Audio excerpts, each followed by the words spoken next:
Handy hint, guys. Pair of gloves. Just keep them with the grill. Save you having to wash your hands afterwards.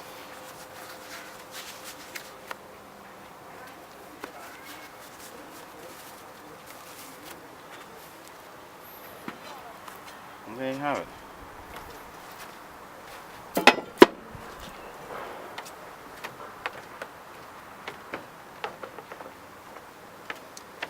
Just thought I'd show you what the underside of a plate looks like. That's a typical underside of a plate. Bit of fat running around. That's pretty dry still, but it's got a layer of soot on it. That protects it as well. There you go. But you could easily clean that up a bit and use this side, so there's no problem with that.